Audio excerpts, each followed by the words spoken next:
आशा करता हूं आप सब बहुत अच्छे होंगे। मेरा नाम है सिद्धांत अग्निहोत्री। स्टडी ग्लोस पे आपका बहुत बहुत स्वागत है। भैया देखो, चाइना जो है वो ज्यादा न्यूक्लियर वेपन्स बना रहा है और ये काफी ज्यादा खतरनाक है। सबके लिए बात करेंगे।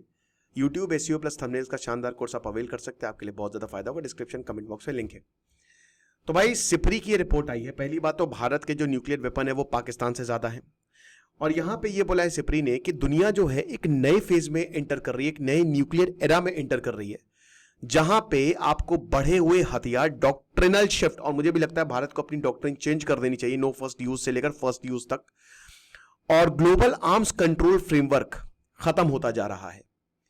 चाइना का आप न्यूक्लियर एक्सपेंशन देखिए, 100 वॉरहेड्स उसने। अब देखिए, ताइवान का इशू है, पूरी दुनिया में अनस्टेबिलिटी, हर देश को अपने प्रोटेक्शन की जरूरत है। अब आपकी सुरक्षा आपके ही हाथ है। तो जनवरी 2024 से लेकर अभी तक उसने अपने वॉरहेड को 600 कर लिया है। अभी पिछले साल भी सिप्री ने यही बताया था कि चाइना जो है वो बहुत तेजी से आगे बढ़ रहा है, अगर हम वॉरहेड्स की बात करते हैं। और अब उसने 2024 तक 100 वॉरहेड्स और ऐड कर लिए। अब भारत का जो वॉरहेड है वो 180 है, पाकिस्तान का 170 है, ज्यादा ही होंगे। असली कोई अपने वॉरहेड्स बताता नहीं है, हालांकि आपको डिस्क्लोज करने पड़ते हैं। और यहां पे चाइना का 600 है, 3 गुना ज्यादा। और चाइना जो है अब मिनिमम डिटरेंस अपनी डॉक्ट्रिन से शिफ्ट हो रहा है कि अगर आप हमको वार्निंग देंगे या हमको अगर खतरा भी है आपसे तो हम न्यूक्लियर युद्ध कर देंगे। फुल स्पेक्ट्रम डिटरेंस खत्म, खेल खत्म कर देंगे हम। और इसमें इंटर कॉन्टिनेंटल बैलिस्टिक मिसाइल नई नई आ रही है, सी बेस्ड न्यूक्लियर कैपेबिलिटी, जो कि सिर्फ चाइना के इस समय पास है। ठीक है, मतलब और भी देशों के पास है, लेकिन ये बहुत तेजी से इसमें आगे बढ़ रहे हैं। और multiple independently targetable re entry vehicles, कि एक समय पे बहुत सारे टारगेट्स को खत्म कर देंगे। ठीक है, और उसमें न्यूक्लियर बॉम्ब फिट करके, ये चीज है। और अगर ऐसा होता है तो दोस्तों चाइना 2035 तक 1500 न्यूक्लियर वॉरहेड्स बना लेगा। यानी कि एक तरीके से चाइना ये बता रहा है कि हम कितने ज्यादा एग्रेसिव हो सकते हैं, और आप भूल जाओ न्यूक्लियर बहुत हमारे पास है, हम मार देंगे। खैर, पूरी दुनिया को खत्म करने के लिए एक ही न्यूक्लियर बॉम्ब की जरूरत है। अब भारत और पाकिस्तान के पास कम है, लेकिन ग्रोथ इनकी स्ट्रैटेजिक है। भारत 172 से 180 पहुंच गया है पिछले साल। अब हमने अग्नि प्राइम, अग्नि 5 मिसाइल बनाई है, अग्नि 5 मिसाइल। ये मतलब 2-3 मतलब होता है 2000, फिर 3,000 किलोमीटर तक, 4,000 तक, 5,000 तक, ऐसे होता है। सेकेंड स्ट्राइक कैपेबिलिटी जो है, हालांकि भारत की अभी भी डॉक्ट्रिन नो फर्स्ट यूज है, लेकिन अगर एक भी हमारे पास वेपन पड़ा, न्यूक्लियर बॉम्ब आया, तो फिर आप समझ लो कि हम फुल स्केल डिटरेंस खत्म कर देंगे हम। लेकिन अब भारत को इस पे भी काम करना पड़ेगा, उसको अपनी न्यूक्लियर पॉलिसी शिफ्ट करनी पड़ेगी। अगर वो नो फर्स्ट यूज पे जाता है तो पाकिस्तान हमेशा अपने न्यूक्लियर वॉरहेड्स को रेडीनेस पे रखेगा, और उससे पाकिस्तान का बहुत ज्यादा खर्चा होगा। तो हम ऐसे भी इकोनॉमिकली पाकिस्तान को ड्रेन कर सकते हैं।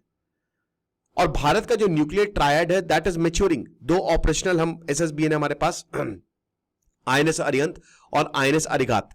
एक और एसएसबीएन है आईएनएस अरिधमन, वो आने वाला है एक तरीके से।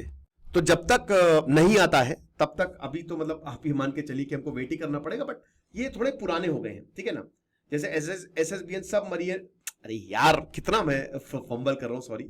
SSBN submarine launched ballistic missile, submarine से ये एक न्यूक्लियर पावर्ड सबमरीन, ठीक है ना, जिसमें आप समुद्र के अंदर से न्यूक्लियर बॉम्ब मार सकते हो। ओके, पाकिस्तान की बात करें तो 170 वॉरहेड्स है, लेकिन बाबर 3 जो कि सी लॉन्च क्रूज मिसाइल है, इसको एक्सपैंड कर रहे हैं सबमरीन डिप्लॉयमेंट के लिए। सिप्री ने यह बोला है कि अभी इनका जो न्यूक्लियर ट्रायड है दैट इज नेसेंट, मतलब अभी बहुत ही नई, ये मैच्योर नहीं हुआ है, बट इवॉल्व कर रहा है। भारत का मैच्योर हो चुका है। भारत को बहुत अच्छे से पता है कि अब इन बैलिस्टिक मिसाइल्स का कैसे यूज करना है, लेकिन पाकिस्तान ने अभी शुरू किया है, तो जाहिर सी बात है भारत की काफी एज रहने वाली है। लेकिन न्यूक्लियर फ्लैश पॉइंट था। अब देखिए, डोनाल्ड ट्रंप लगातार ये बोल रहे हैं कि न्यूक्लियर वॉर हो जाती, मैंने वॉर रुकवा दिया, बहुत सारी चीजें।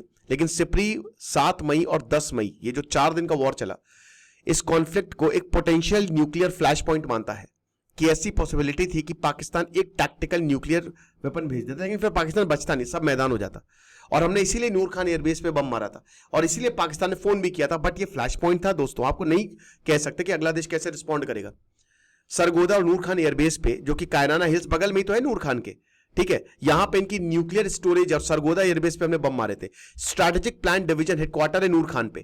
ये नेशनल, इनका जो एसपीजी है, ठीक है ना, स्ट्रैटेजिक प्लानिंग कमांड, इसी के ही अंदर आता है। इनका न्यूक्लियर, और ये भी बताया गया था कि ऑपरेशन सिंदूर के तहत ये कमांड मीटिंग की थी इन्होंने, बट बाद में पाकिस्तान इसको नकारा था। अब हो सकता है ये मीटिंग इसलिए भी हो क्योंकि नूर खान एयरबेस पे जब मारा था तो ऐसी खबरें आई थी कि न्यूक्लियर लीक हमको देखने को मिला है, लेकिन भारत ने बोला था कि देखिए सिचुएशन न्यूक्लियर थ्रेशोल्ड तक नहीं पहुंची थी।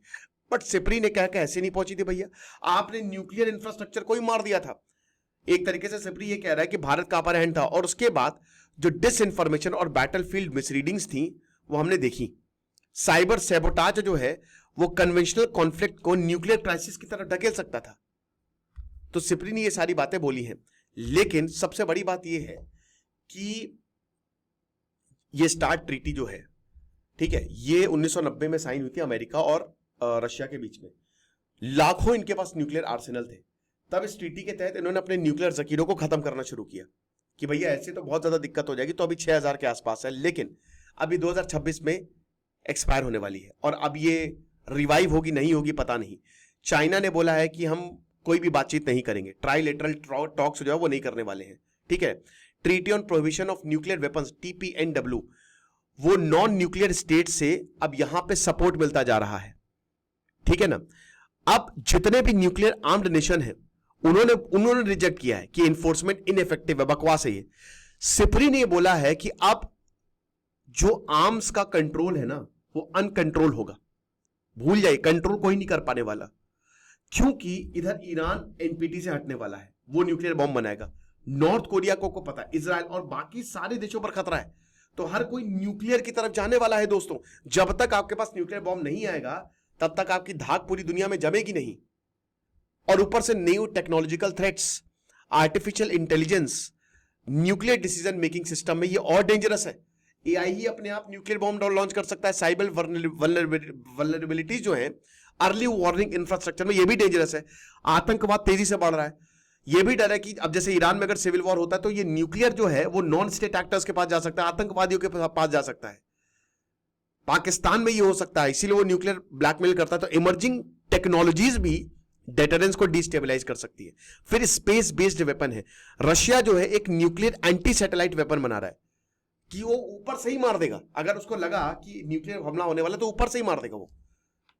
हालांकि यहां पे क्रॉस डोमेन एस्केलेशन की अगर बात करते हैं, जैसे satellite strike triggering nuclear retaliation, तो इसका खतरा बढ़ जाता है। अब जैसा लगता है कि हर एक सदी में ना अंत हुआ, जैसे डायनासोर का अंत उल्का पिंड से हुआ। मुझे लगता है कि ये जो इंडस वैली सिविलाइजेशन में बाढ़ आई बहुत बड़ी, इस सिविलाइजेशन का जो अंत है ना अभी ये जो प्रेजेंट है इसका न्यूक्लियर से होगा, समझ रहे हो। और सबसे बड़ी बात, nukes don't guarantee security but they do guarantee destruction. वो आपको सिक्योरिटी की गारंटी नहीं देते, है ना भाई। वॉर तो हो ही रहे, ऐसा तो है नहीं हो रहे, रशिया और अमेरिका तो भिड़े ही हुए हैं। 1962 में दोस्तों जो मिसाइल क्राइसिस आई थी दोनों के बीचों में, अमेरिका 13 दिन की जो क्राइसिस हुई थी, क्यूबन मिसाइल क्राइसिस, उसमें लगभग अमेरिका और सोवियत भिड़ गए थे ना आपस में, न्यूक्लियर वॉर हो गया था। और न्यूक्लियर वॉर अभी कम है लेकिन ज्यादा ऑपरेशनल है, ज्यादा टेक्नोलॉजिकली एडवांस्ड है, और कन्वेंशनल मिलिट्री प्लानिंग से ये जुड़े बैठे हुए हैं कि अगर कुछ मिस एडवेंचर हुआ तो न्यूक्लियर हमला हो सकता है। और आज पूरी दुनिया युद्ध में है, पूरी दुनिया दोस्तों इनडायरेक्टली युद्ध में पड़ी हुई है। भारत और पाकिस्तान भी भिड़ गए भाई। एग्जिस्टेंस ठीक है, न्यूक्लियर होने चाहिए, लेकिन इसके साथ आपके पास मैच्योरिटी, ट्रांसपेरेंसी और रिस्ट्रेंट भी होना चाहिए, जो कि दिख नहीं रही है कहीं। आपको क्या लगता है मुझे कमेंट बॉक्स में बताइएगा। बाकी thumbnail SEO plus YouTube SEO plus thumbnails का कोर्स का लिंक जो है वो डिस्क्रिप्शन में दिया है। Thank you so much.